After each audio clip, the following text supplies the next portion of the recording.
Hi hello friends, welcome back to media talks. நான் உங்கள் மௌனிகா. நேற்றைக்கி பேக் டு பேக் ஷூட்டிங் ஸ்பாட்லேருந்து அப்டேட்ஸ் கிடச்சிருக்கு. Pasu is back. So Kaveri வீட்லேருந்துமே ஷூட்டிங் ஸ்பாட் அப்டேட்ஸ் கிடச்சிருக்கு. நம்ம பசு அங்கேயும் இருக்காங்க.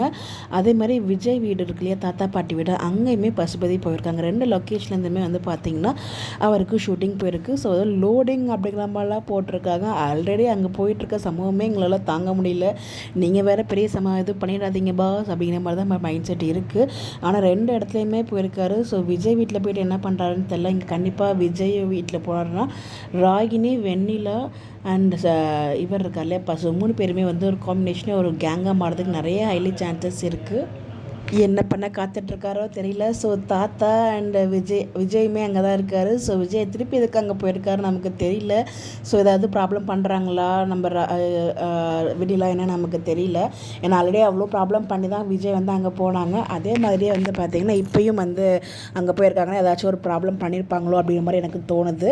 இன்னொரு பக்கம் பசுக்கு பார்த்திங்கன்னா காவேரி இருக்க லொக்கேஷன் தெரிஞ்சிடுச்சு போல். ஸோ அந்த லொக்கேஷனுக்கு போயிட்டார். இது வரைக்கும் தெரியாத மாதிரி தான் இருந்துச்சு. ரொம்ப நாள் கழித்து பசுவோட என்ட்ரி இருக்குது.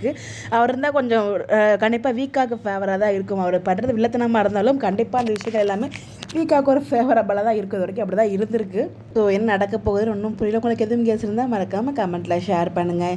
ஸோ அதை பற்றி நம்ம டிஸ்கஸ் பண்ணுவோம். இந்த மாதிரி அப்படியே தெரிஞ்சுக்க நம்மளோட சேனலை ஃபாலோ பண்ணிக்கோங்க. Bye bye.